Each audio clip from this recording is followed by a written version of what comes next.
think last year we averaged 10 people at our event, so I'm glad that everyone can make it here. First off, I'd like to introduce our guest. It's Professor Josh Blackman. Professor Josh Blackman is the Associate Professor of Law at the Houston College of Law, who specializes in constitutional law, the United States Supreme Court, and technology. Professor Blackman was selected by Forbes magazine for the 30 Under 30 in Law and Policy. He testified before the House Judiciary Committee on the constitutionality and on immigration and healthcare.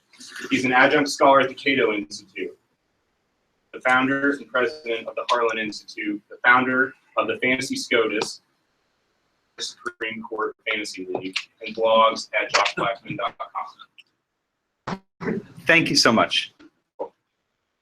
That's enough of a bio. Okay, for him. Yeah. I was just going to introduce, and also we have Professor Dr. David Mortlicker here as well. He is a professor here, the Samuel R. Rosen Professor of Law, and he's also the co-director for Law and Health. That's Allie. And so we're glad to have Dr. Mortlicker here as well. So without further ado, Professor Blackman. Thank you so much. It's a pleasure to be back here at McKinney. I was here about 3 years ago. This is a much stronger turnout than last time, and hope you'll enjoy the show. So today I have a treat for you. Not one constitutional right, but two constitutional rights. How 3D printed guns are protected by both the First Amendment, freedom of speech, Second Amendment, right to keep and bear arms. I think you'll enjoy this show. So has anyone ever used a 3D printer? All kinds of stuff. Like lens adapters for camera. Okay, camera adapters. Who else? What'd you make? I didn't actually make anything useful out of these. What'd you make?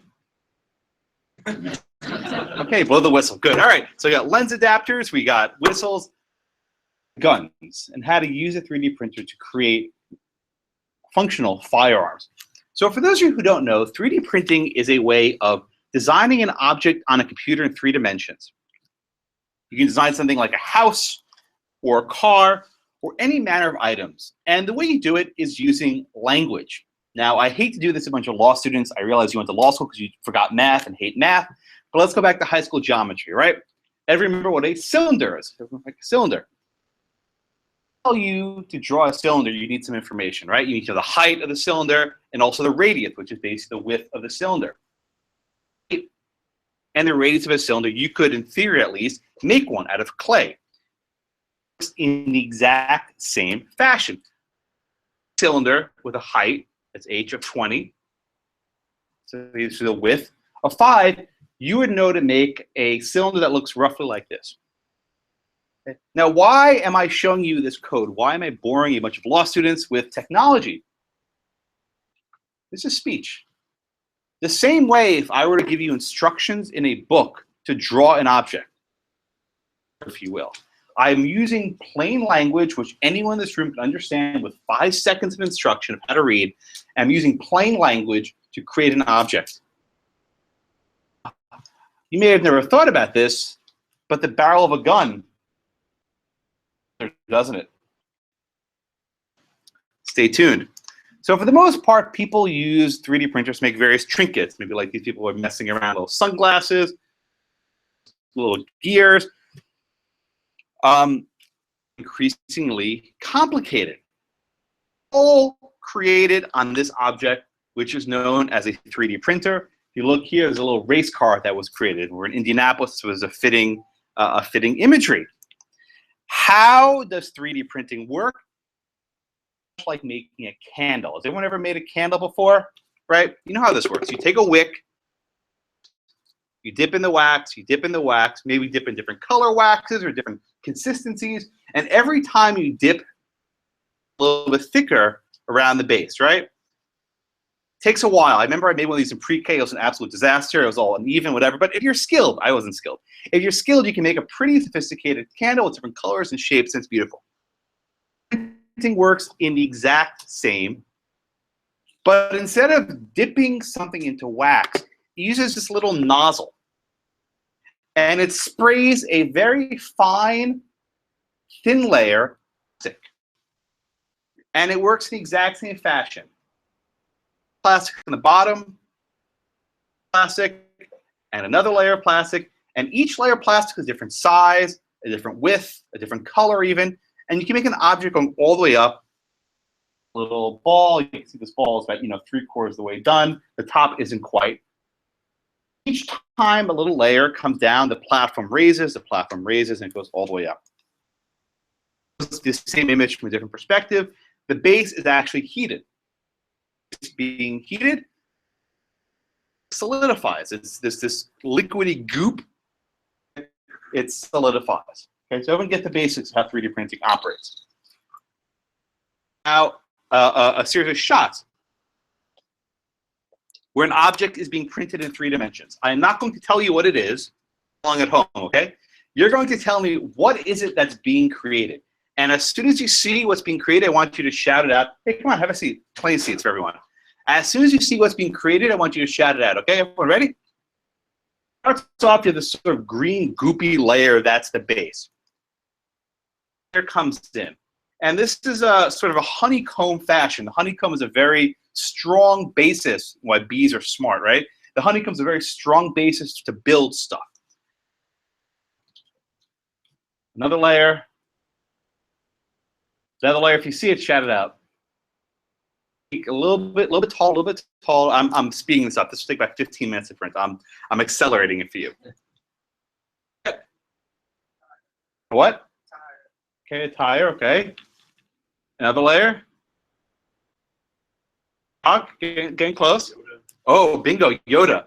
That's fast. This is. I once had someone say Yoda at this shot, but you got it at this shot, which is pretty good. Okay, so I'll keep going. We'll see it. Boom, boom. There, everyone sees it now, right? This is the Star Wars character. This using a 3D printer in maybe 8 to 10 minutes. Doesn't take very long. Now, if you were to give me a block of clay and say, you know what, Josh, I want you to sculpt that. I don't care how much time you give me. I could not do it. My hands are not very good with dexterity. I am awful at building stuff. Take that on the computer and design something pretty sophisticated. And the 3D printer lets me take what's up here and make it in 3 dimensions, make it a real life thing. And this is pretty sophisticated. It's got the curves and grooves and all the various parts of the Yoda character. The ears are curved, they're flopping out. Power of 3D printing. You can create some pretty interesting things with 3D printers. People have created prosthetic limbs, which is an amazing way to do it because you can fit the limb to fit a person's specific arm or their leg or whatever it is. You can even 3D print body parts, such as organs, which is something really remarkable. You can use various types of cells to print actual organs. But of course, because we are in America, and God bless America, what is the major thing people want to print? Say it. Guns! Thank you, everyone. Guns, right. God bless America. I like guns. I'm messing with you. But the first thing 3D printing, shall I say, notorious printing gun, known as the Liberator. Now, why are you laughing? Whoa, it's a fitting name. Do you know what the Liberator gun is? Used during World War II, called the Liberator. It was used to free the people from the Nazis. So there's actually some history here, but also there's some symbolism in the name I'll get to in a minute. I showed you how to make a cylinder using that code. Remember I showed you that? But it's also the barrel of a gun. So the exact same principle is used to make that very simple yellow cylinder to create a functional firearm piece. Created by this guy, Cody Wilson. At the time, Cody Wilson was a first-year law student at the University of Texas at Austin. Cody never quite finished law school because he decided to focus his efforts on designing 3D printed guns. Now, Cody is a self-avowed anarchist who doesn't view much for government laws. Also my client, and I'll provide the backstory. Before I ever met Cody, I wrote an article published in the Tennessee Law Review explaining why 3D printed guns are protected by the Constitution. An email. I want to sue the government. Can you be my lawyer? I'm like, what?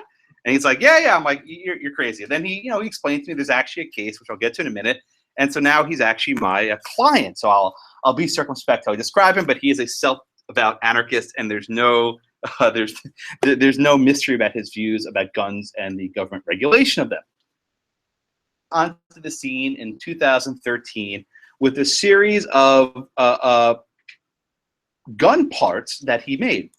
The first item was this. Anyone know what this is? Oh, what's an AR? What's an AR lower, or an AR-15 lower, to be precise? It's the receiver for it's basically where the magazine moves into. Exactly. Yeah, this is based. Thank you, sir. This is like the frame of an AR-15 rifle. This is what makes the gun work. All that other scary stuff that looked at it. This is actually the guts of the gun. Various federal regulations. This is the only part of the government. I'm sorry. This is the only part the government cares about. In fact, you can buy % lower. In other words, it's a piece of metal that looks like this, but it's not quite done. And if you drill a couple holes here and drill a few holes there, you make a fully functional AR-15, and the government has no regulatory authority over it. That's how the law works as of now. But instead of drilling an AR-15 out of a piece of metal, Cody had the idea of making it out of a 3D printer. Fully functional AR-15 lower receiver using plastic.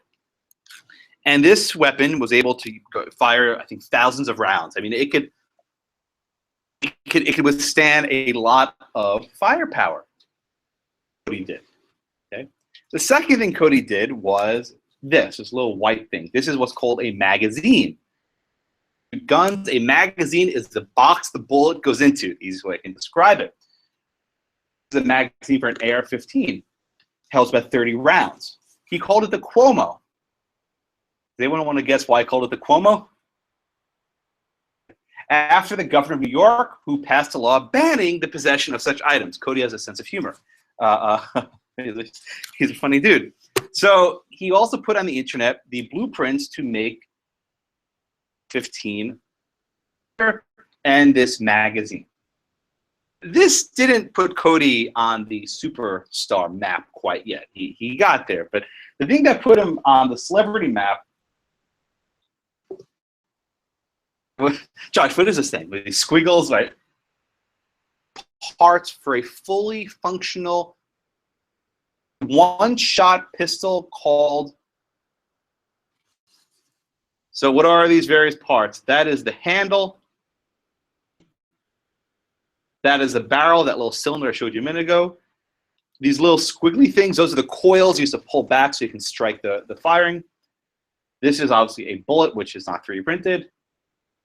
Nail. The nail is used as a firing pin to strike the back of the bullet, which projects the projectile forward. So the entire thing is, except for the nail and the bullet, are created using 3D printing. Assembled. Here's one of the earlier models. Now, if you notice there's a piece of rope on the floor. Does anyone want to guess why there's rope on the floor? So you're not standing next to it. If you imagine when Cody first started doing this, he wasn't sure how strong the plastic was. So you would tie the trigger to a rope and stand some feet away and yank the rope. Eventually, Cody figured out the smartest way of doing this, took a lot of trial and error. To make the plastic barrel withstand bullet, you have to treat it in this acetone vinegar bath, which sounds crazy, but he figured it out, and that hardens the plastic and the impact of the combustion of the bullet. What the final Liberator looks like all put together. And ultimately, Cody felt confident enough in the gun that he was able to pull the trigger himself. I can personally attest he has 10 fingers and 10 toes, so the gun functioned properly. Asking, what's the big deal, right? Did Cody break the law? So again, never point a firearm at anyone, but he took this shot anyway. Cody break the law. Illegal about what Cody did in making this firearm. By the way, he's in Texas. State law, but the short answer is Texas has no law on this. So is there a problem under federal law? That's what we'll be focusing on. If he was in California, it would be a different story. In the heart of Texas. So the first image that I hope you're disabused of is this, right? Whenever people say, oh, 3D printed guns, right? This is what everyone's like, oh my God, you have the inkjet printer and boom, like this gun pops out, right? Like, like 5 guns print, boom, boom, boom, right? works. I think I've tried to explain to you the process. It's fairly labor intensive. The Liberator takes a couple days to make. There's a lot of stuff that goes into it. So it's not the case that you press print and like this gun pops out. Notion that I want to disabuse you of is that Cody genius, and that he was the first person ever to figure out how to make a gun at home. That's smart. People have been making guns at home for a very long time with things called zip guns. Anyone ever made a zip gun in here? Are you kidding me? No one? Okay, fine.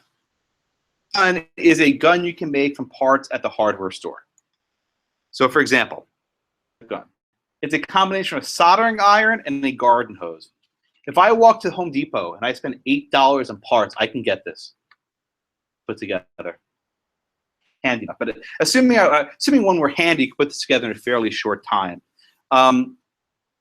Fairly cheap to make, a lot cheaper than making a plastic gun with an expensive 3D printer. I Googled around the internet. I found a bunch of these. This is one of those little flashlight keychains, right? Anything that you can put with a tube and a pointy thing at the end, you can strike a bullet. That's how you make a gun. Easy to buy in any store. Take a few minutes to build. I also want to show you how simple it is to make a gun with really simple parts. Now, I'm going to caution you. Do not try this at home. You're law students. Do not try this at home. Idiots, and you'll see why I'm calling them idiots. These idiots are going to make a rifle out of a piece of rubber tubing and a shotgun shell. Fully functional rifle. Don't try this at home. Take this metal pipe, a little dimple, and if you strike anything hard enough against the back of a shotgun shell, it goes boom, and then it projects forward. That's how a gun works. So they load the shotgun shell into this tube. They're going to jam the back of the shell. Let's see why these guys are idiots. What about this picture says what they're about to do is very dangerous? Anyone see it? What even more? Look at what they're shooting into. Anyone see it? I don't think it matters. What are they shooting into? Okay, what's behind the cardboard box? Anyone see it? Oh my God, yeah. So you have all these electrical wires coming down. And if you see there are all these holes inside this box between these idiots that actually done this before, they didn't get the Darwin Award quite yet because they're still living, but they're going to keep trying again. This next shot shows it even more clearly. There's actually a fan running. So again, don't try this at home, but these idiots. So what do they do? Ready? They fire. They jam it in. 1, 2, 3, boom. Made a rifle. For $1. Hole that will appear magically on that cardboard box. Look at them, so proud, taking out the gun, smoking, right? Why? Yeah, you can tell what kind of shot it is right now. Why am I making such a big fuss about these idiots? Perfectly legal. What they did broke no federal law. I'm not talking about California. What they did broke no federal law. Under the regulations of the Bureau of Alcohol, Tobacco, and Firearms, our favorite convenience store, you are able to make a gun at home so long as it doesn't enter into interstate commerce, right? That's a term of art. You know what commerce means. As long as you don't sell it or give it to someone else, you can make this gun for your own personal use. So this idiot put together his gun, on that he is, could have killed himself, but he did it. Perfectly legal. So what's the deal then? Why did Cody get in trouble? He used a much safer product. He didn't use this thing. He shot it outside. He tested it. He made it safe. Problematic. So this is going to be the surprising part. The actual creation of the gun by Cody broke no law. Are mad at Cody for the blueprints on the internet. The problem isn't that Cody made the Liberator. The problem is that he told other people how to make it. And that is where the litigation, which I'll talk about in a few minutes, began. Cody put on the internet the blueprints to make what are called CAD files. These are graphical representations. He got a nice letter from the State Department saying, hey, Mr. Wilson, you are now engaged in illegal export of arms. You are exporting arms by putting a file on the internet. So before I wrote this paper, and I argued that there were some problems with this, and there's problems under the First Amendment, and also some statutory problems, which we'll talk about in a minute. Point that I like to raise: speech, right? You've all taken common law. If you haven't, you will enjoy it soon. Perhaps with Dr. Ortlicker, you'll enjoy common law. Learning common law is that the government can impose what's called a prior restraint of speech. What's a prior restraint of speech? They can't stop you from speaking. Categories of speech which aren't protected, we'll get there in libel, fighting words, whatever else. But for the most part, protected. You're saying, wait a minute, Josh, we're not talking here about political speech. When we vote for this guy and we vote for this one, we're talking about speech that can be used to harm people, right? If you make this gun, you can hurt people. So my rejoinder to that is something called the Anarchist Cookbook. Do you know what this is? This guy keeps nodding his head. What's the Anarchist Cookbook?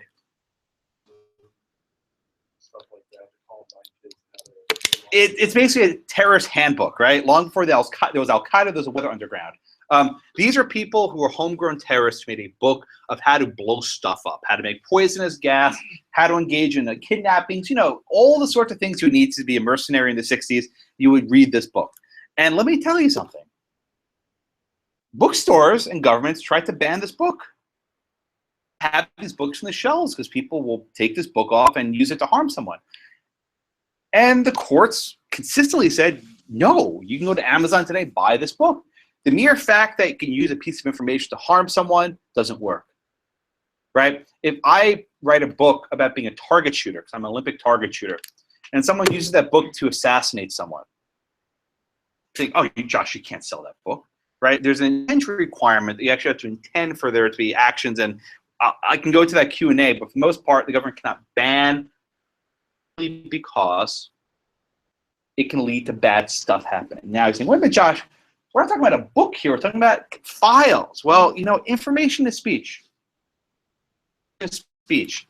And this is the point that the court has been fairly consistent on. The mere fact that you express yourselves in zeros and ones rather than pastels and charcoals does not deprive it of First Amendment protection. This is a case called IMS v. Sorrel Health from 2011, a couple years ago. And this was an opinion for the courts that said the creation and dissemination of information are speech. And not just creation, also the sharing. If I can create a file for myself and not share with anyone. So, this is like, our social media Supreme Court. You make something and you share it. You have a meme, whatever, is protected by the First Amendment. The fact that we use computers does not deprive it. You have cases involving violent video games. You have cases involving crush films. Various forms of electronic content are protected. So I submit, and I think this is probably the easier part, that the sorts of CAD files at issue here are protected by the First Amendment. These are not things like source code or functional code. This is something which a human creates, and you can read it and understand that you're creating an object in 3 dimensions. First Amendment analysis. But I promise you two constitutional amendments. I will not let you down. So we will move on to the Second Amendment, as I'm sure all of you studied in common law. If you haven't, you should. The Second Amendment provides a well-regulated militia and security of a free state. The right of people to keep and bear arms shall not be infringed. A case called District of Columbia v. Heller, the Supreme Court recognized that the Second Amendment protects an individual right separate and apart from service in any government militia. Later, the Supreme Court considered the Chicago handgun ban. This was Otis McDonald, who was a lead plaintiff in the case. And in that case, the court invalidated the Chicago ban, saying the Second Amendment applies to the states. So neither the federal government nor the state government can ban possession of handguns. This is actually Dick Heller and Otis McDonald. Otis died a couple years ago. He was a really cool guy. He was a civil rights hero that people never think about, but he was a Chicago. But since Heller and McDonald, the court has basically said nothing about the Second Amendment. They haven't heard arguments in a single Second Amendment case. A couple short opinions here and there that reference it, but the court has mostly said we're not interested. Passing the future of the Second Amendment is your guess is as good as mine. We'll make the Second Amendment great again, I suppose. But I'd like to do a little thinking with you, right, of how we understand the Second Amendment.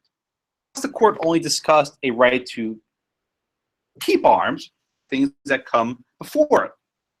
And this is what I call a right to acquire arms. What do I mean by that?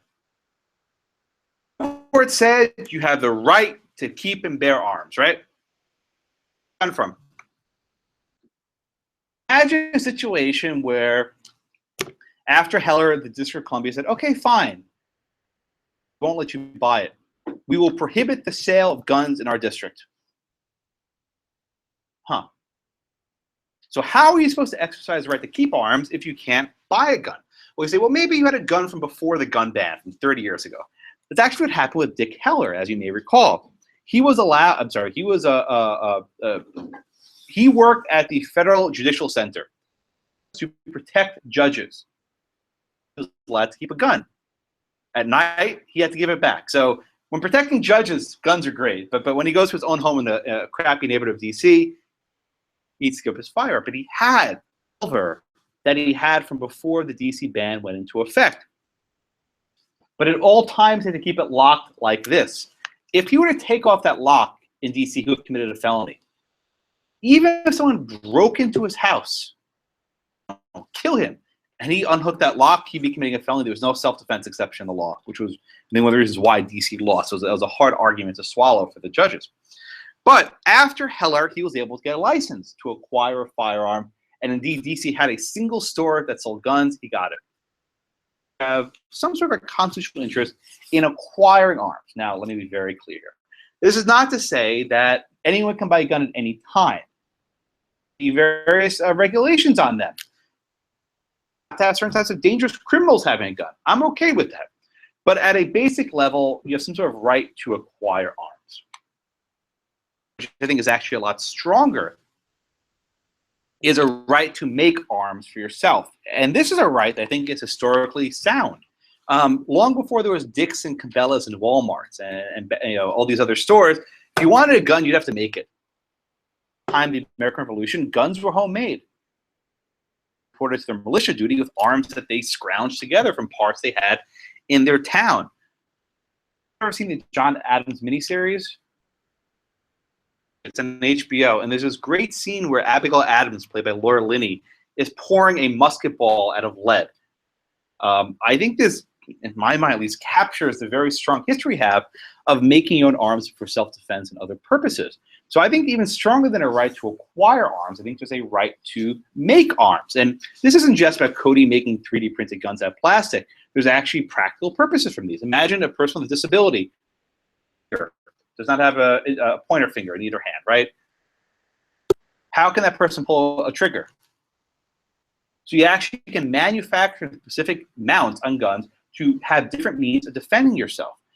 Someone who had an amputation, whatever, you can pull the trigger with your toe, right? There are different ways of accommodating people so they can exercise their rights. There are beyond crazy Cody, right? There are legitimate why you'd want to have these sorts of accessories you can create various conditions. So, First Amendment, right? I hit you with the Second Amendment, but wait, there's more. So the Supreme Court in a couple cases has discussed this notion of a hybrid right. So I'll give you an easy example. Congress passed a law, the so-called War on Christmas, right? Congress passed a law saying it is against the law to wish them a Merry Christmas, right? The worst fear of Sarah Palin, right? It's against the law to wish them a Merry Christmas. Is that a violation of free speech? A violation of free exercise? Or a little bit of country, a little bit of rock and roll, a little bit of both, right?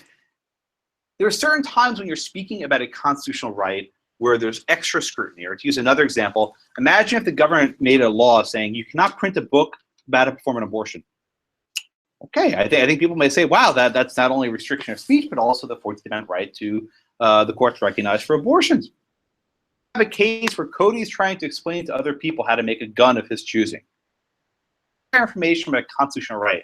And I think this is warranting of heightened judicial or so because of the Second Amendment interest. I used the example before, but imagine you're an Olympic sharpshooter, right? You're an Olympic sharpshooter. You want to put a plan on the internet of how to modify your scope to get a couple more inches of accuracy with a rifle. I think that's speech worth protecting. apart from self-defense, but still involving a gun. Okay, so I think that's the constitutional argument. But there's also some statutory points I'd like to discuss with you in my remaining time. There is a law in the books called the Undetectable Firearms Act. It was passed in 1988, long before, I don't even know if Cody was born yet, but he may have been a toddler at that point. The Undetectable Firearms Act says that all guns must have a certain quantity of metal sufficient to trigger a metal detector. Of metal that's enough to trigger a metal detector. This is why if you go through the metal detector with one coin, it won't trigger, but if you have 2 coins, it will, whatever it happens to be. To preempt your question, the Liberator was designed to have a block of steel into the handle. So it qualifies with the Undetectable Firearms Act. Now, to answer your next question, can you remove the handle and the gun will focus exactly the same? I don't think this is particularly problematic because there are lots of devices that when you modify them, they become illegal. For example, I can buy a shotgun, which is legal. I can then saw off the barrel and it becomes illegal. The mere fact people alter it afterwards is not deprive it of its value as designed. Why was this law enacted? Because of the Glock handgun. How many people know what Glock is? Better. This is actually Bruce Willis' fault. So in the Die Hard movie, the greatest Christmas movie ever, there's this one scene where the character John McClane, played by Bruce Willis, and I cannot do it justice, but he says, luggage, don't pull the Glock 7 on me. You know what that is? It's a porcelain gun made in Germany. It doesn't show up in your airport x-ray machines, and it costs more than what you make in a month. Everything he said there is false, okay? Every single word. Okay, there is no Glock 7, no such model exists. It's not made of porcelain, it's made out of metal. It's not made in Germany, it's made in Austria. It will show up in an x-ray machine, and it's actually fairly affordable. So everything Bruce Willis said was wrong. But Congress reacts to movies, that's how they pass laws. So we have this Undetectable Firearms Act because of Bruce Willis. Thank you very much. But as it stands now, so long as there is sufficient metal in a plastic gun, it is not problematic. So since Cody's gun went wild, this is one of his favorite pictures. You know, one day life aspiration is to be on a thing that Chuck Schumer wants to ban. So here we have Senator Schumer of New York with his picture of the Liberator. So how are the various ways that 3D guns be banned? Well, these proposals. One of them, we need to ban plastic, right? We need to ban the plastic material used to make a 3D gun. It won't work very well because guess what, guys? You can 3D print metal. Steel, like, you know, Terminator 2, right? Liquid metal. You can 3D print. This is a 1911 handgun. It was made by a shop in Austin. It feels good. It's got the right balance, fully functional 1911 handgun. So you can't ban the proposal. Let's ban gunpowder so people can't make guns at home.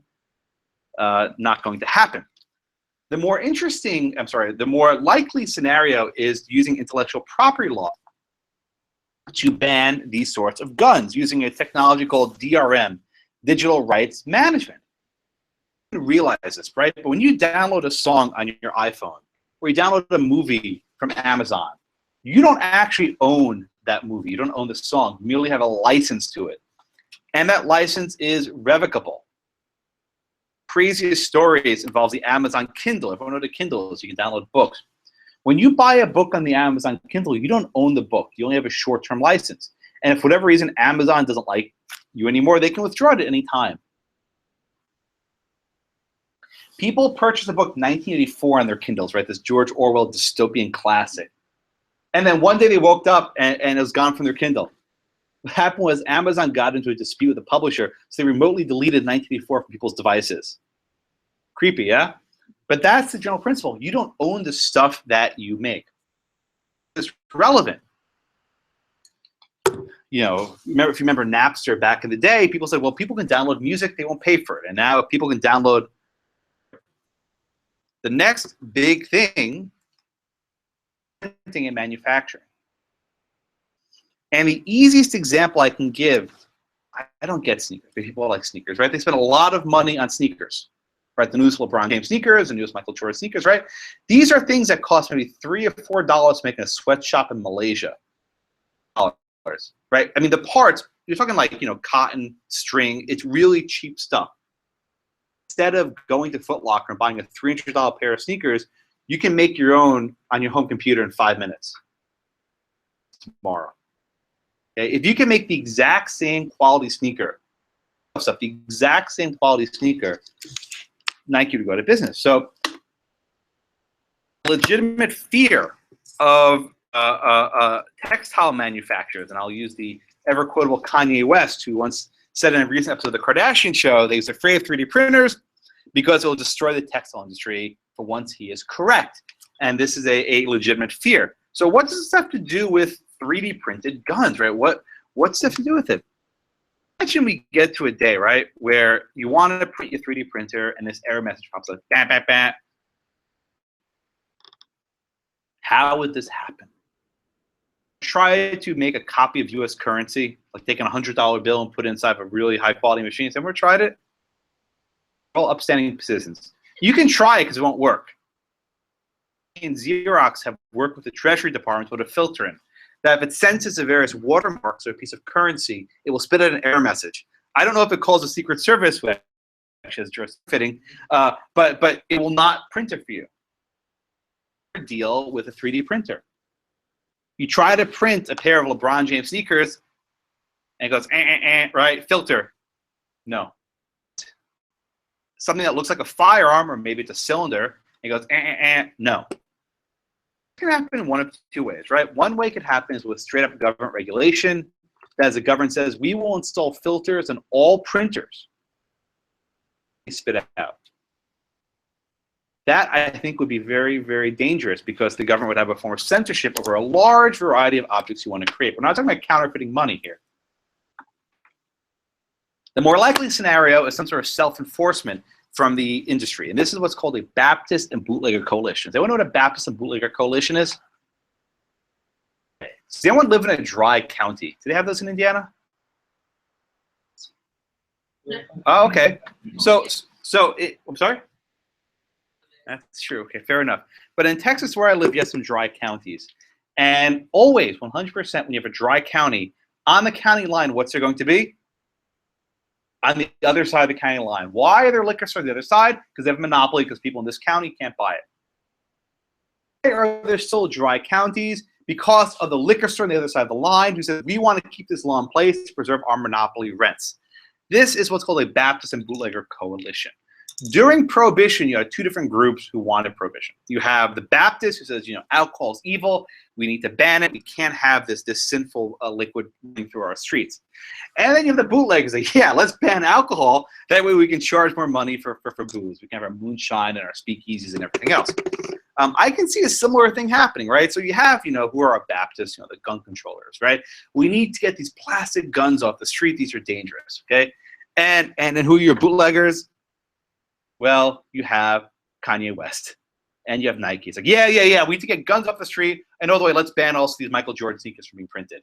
So they can use a sort of anti-gun fervor filters installed on printers. We're already seeing the early stages of this. MakerBot, which makes one of these printers, they said to Cody, we will not sell you any more devices because you're making guns. So what did Cody do? So it doesn't work very well. But I do think there will be a movement to try to filter what's created with a 3D printer. Stay tuned. In my talk with the final way these are regulated, which is export controls. ITAR, the International Traffic in Arms Regulation. This is a series of regulations which are used to control what kind of arms we can ship overseas. Interpreted this Cold War era statute to also include information and data, such as cryptography and code. This is where they sent the letter to Cody, and they said, this was from May of 2013. It said, dear Mr. Wilson, we are from the State Department. We noticed you put these files on the internet. Defense distributed Liberator on the internet. Our permission first. So we are asking you to remove the data from public access immediately. They were asking to take these files off the web. He did, actually. As his attorney, I'm very glad to say, he complied. He completely complied, took the files off the web. By the way, if you Google for 5 seconds, you'll find the files. It was downloaded like a couple 100,000 times. The second the government sent this letter out, the downloads went through the roof. So if you ever want to speed something up, ban it. So it's silly that they're still making him do this, but Cody did take the files down. And about 2 years later, we filed suit in federal court challenges to the violation of his First Amendment rights, as well as a violation of various export control laws. Update on the case, and I'll turn it over to my esteemed colleague. We followed an action in district court. We lost there. The case was argued for the Fifth Circuit in June. We are patiently waiting for a decision, and we are hopeful that we will vindicate Cody's rights if it's in the cards. For your attention, and I look forward to your questions and Professor Ortlicher's comments. Thank you so much.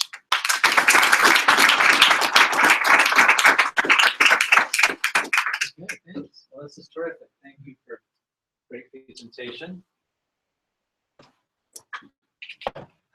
Pick up a few things. I think you're absolutely right.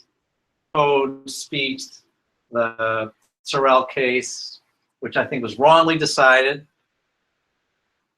It doesn't have to be political speech. Any kind of information counts as speech.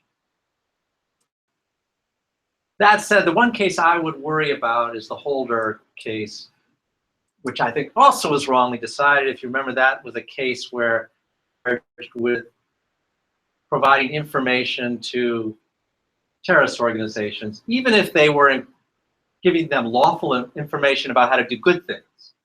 So you're working with the Irish Republican Army. They have their military wing, and then they have their, and you discuss legislative strategy. I'm a former legislator, so if I met with somebody and talk to them about how you move a bill through Congress, under that law. But it was upheld.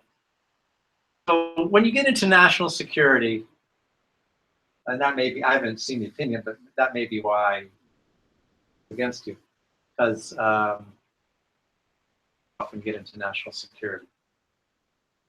The Second Amendment part, this is interesting, the right to acquire arms.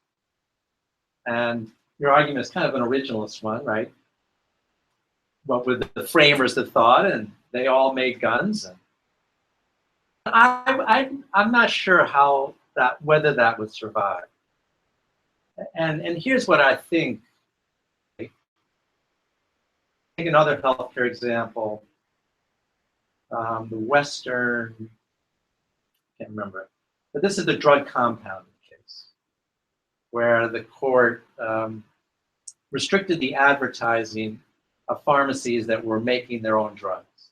Right? Instead of they take a big bottle of pills, 30 or 60 into a smaller bottle of pills.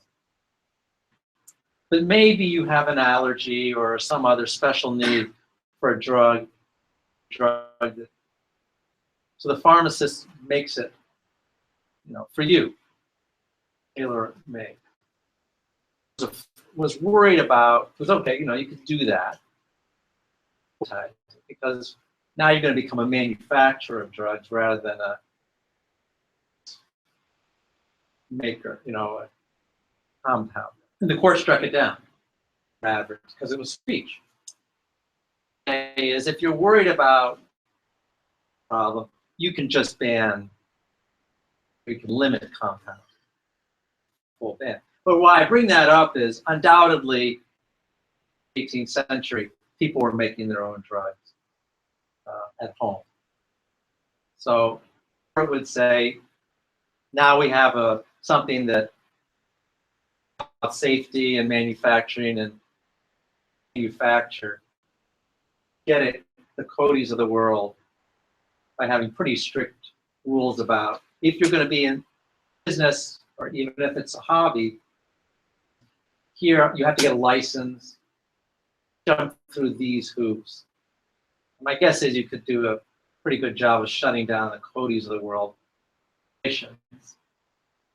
All that Heller was pretty sympathetic to regulation of and distributors. So, but I think you're right. Just a blue ban would be a problem. But when I say now, well, I'm not. Let me just think about what I would be willing to say. If you said not manufacture unless you have a certain facility of a certain kind. Too much interference with your ability to get a gun. right? So going to the abortion analogy, adopts regulations that shuts down 3/4 of the abortion facilities in the state. That's going too far. You shut down Cody's of the world, and I want to go buy a gun. Much of a problem. So that.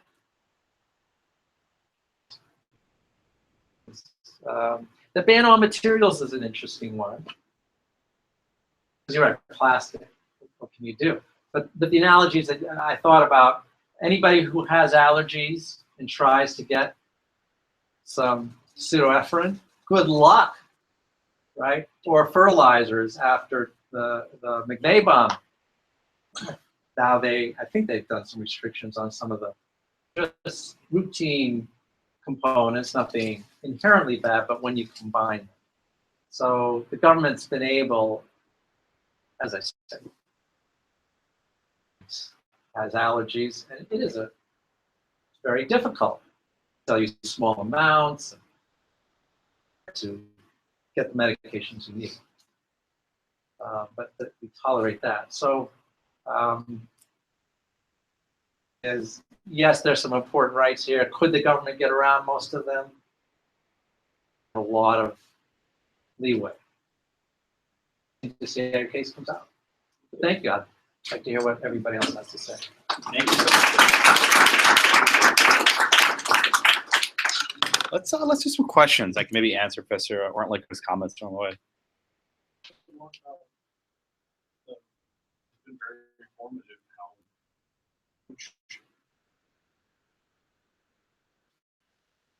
but as we saw with the music industry, they tried to come up with DRM with that and everything, and management is one of the most circumventable technologies in the world, and a 13-year-old kid can get around it. Really on some of those high-end scanners you were talking about, there's a cost of entry to acquire the thing, but with the 3D printer, they're like $1,600 now. So Yeah, they're cheap. You know, in 5 or 10 years, they could be $100, $200, and they could be on everyone's desk. So isn't there really a potential here for there to be completely unregulated gun market? Exists. So I always say this, but if I'm in Indianapolis right now, right? If I want to go buy a gun, I could probably walk about a couple blocks that way and buy a gun. Someone had to manufacture that, and even in the course of the number of years that we've had and the abundance of guns we have, it's on a completely it's on a completely different scale. Ability to, as a layman, produce a firearm. But you won't be able to mass. So the issue is one of mass production, right? Making a gun with 3D printer is not efficient. You can't mass produce with 3D printer. It's very time consuming. If I wanted to mass produce guns, I could do it much more efficiently with machine shop. So, but I do want to answer your question. If we get to the point where 3D printers are fully accessible, you can 3D print. If you worry about guns, you can 3D print anthrax, synthetic marijuana, a lot of illegal stuff. And to use the circumvention example that he used, you can put these files on the dark internet, and nothing the U.S. government does can stop it. I don't mean to be nihilistic, but there's no way of stopping this.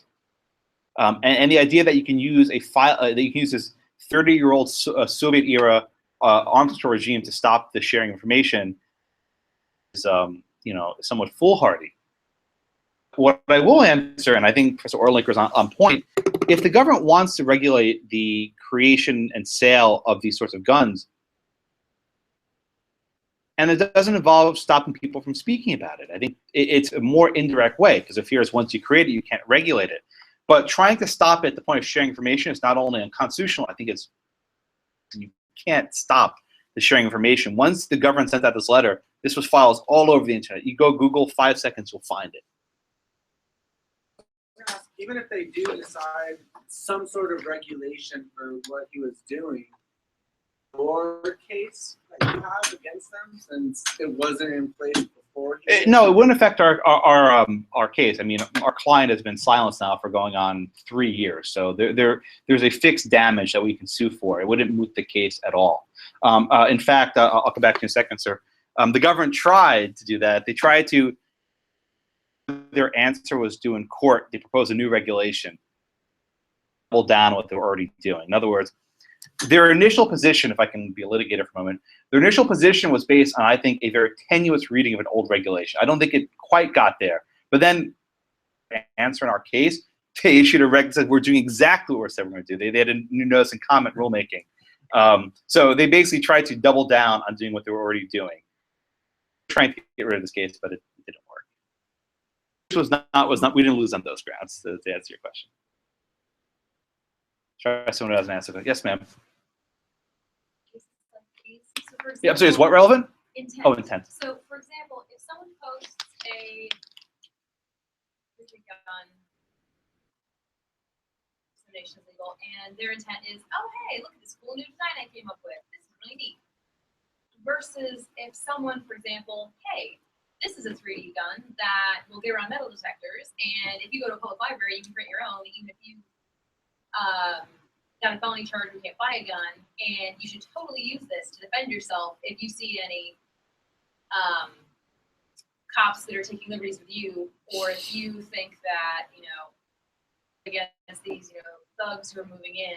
Does intent matter? I'm so glad you asked that, because that's actually the answer to Professor Ortlicher's question. So the Holder v. HLP case was actually what about material support of terrorism, right? If you're a lawyer and you're giving support to these like Tunnel Tigers, these various terrorist groups, and the court said the key reason why those prosecutions were upheld was intent. Intended to help these specific terrorist group, which is why they upheld it. Cody has no such intent, right? He's merely putting these files in the internet. He's not saying these to the chairman of the IRA, the Irish Republican Army. He's not saying this to the Tunnel Tigers. He's not, he's not Snapchatting with Osama bin Laden, right? He's not trying to share this information, and so the intent element's utterly lacking, which is why the government's citation to Holder v. HLP, I think, falls apart. What the government's argued is, well, the mere fact he puts it there is almost like a reckless or negligent standard. He's putting this out there, and other people can come and download it.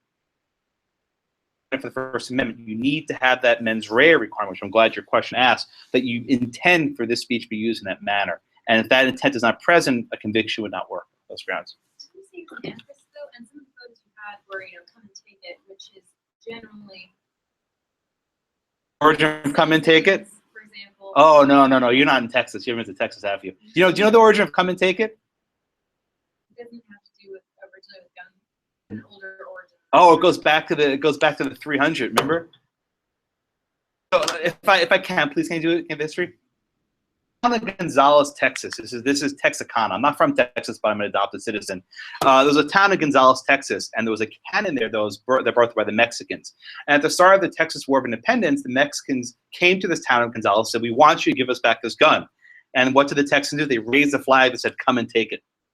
Actually, a very strong aspect of Texas culture. In fact, if I can switch to Obamacare, which I have another book coming out on, during Ted Cruz's filibuster against the Affordable Care Act, he was actually wearing a lapel pin that said, "Come and take it," which I thought was a very fitting image. So this is not sovereign citizens. He's indeed an anarchist, and he believes that most laws are awful, but he did not have the specific intent, and it's a very specific intent requirement that is required by Holder v. HLP. But very good question. Going back a second, just a weird viewpoint. No weirder than Cody's. The AR-15 lower that you showed. Mhm. I don't know how much you know about AR-15s, but the ones that are manufactured in the United States have like rules and guidelines set forth. They have to weld in certain stops in them to prevent them from being able to switch over to fully automatic modes. Mm-hmm. I mean, at that point, without putting those sorts of stops in there, I mean, you could easily make that a fully automatic plastic pieces. Is that against federal? So again, I mentioned before, if I go online to Google, I can order an 80% lower receiver, right? It does not have the various stops you mentioned. I'm part of an Amazon that does the exact same thing, which can be converted to an automatic, and it's lacking. And I hate to keep being the point, but if I buy a shotgun, which is legal, and I saw off the barrel, it's now illegal. You're taking a lawful product and using it in an unlawful manner, and there's a specific federal offense that you're breaking the law. Let's try first-timer question. All right, go for round two. I'm just curious if you would support harsh criminal penalties for people who commit crime. Yeah, I mean, I like punishing people who commit crimes, period. I think as a general matter, gun laws are not deterrents to crime because people commit them regardless of them. Look at any of the recent terrorist attacks. People got guns and they were on various watch lists and this and that. So yeah, sure. If someone uses a plastic gun for something dangerous, sure, at heightened penalties. Your hand's tilting up. Yeah, I was just on this gun patent, and that becomes a public record. Are they digitized? Oh, that's such a good question. Oh, I'm so glad you asked that. So, because he believes in open source technology, he believes IP is also a fraud. This is anarchism, right? He hates IP. But we actually wanted to include in our court pleadings the Liberator. We had to file it under seal. Federal court system called PACE, where we put documents, is public. If we were to put that document on the web, we'd be breaking the law. We would be engaging in arms exports. We actually request, went to the government, was like, do we have your permission to file under seal? They were like, no comment. So we had to file this under seal. And we didn't even check, but if any court personnel were non-U.S. persons, someone, whatever, even if, okay, I often do this, I forgot today. Are there any non-U.S. persons in this room? There is. I showed you that blueprint, that little barrel. I broke the law. I showed you technical data that's protected without checking your passport first. So go arrest me. I did. I showed you that blueprint. That's technical data. So to answer your question, patent and put this on the PTO website, he would probably be engaging in arms export, and that would be against the law. Aren't there a lot of guns that have been patented?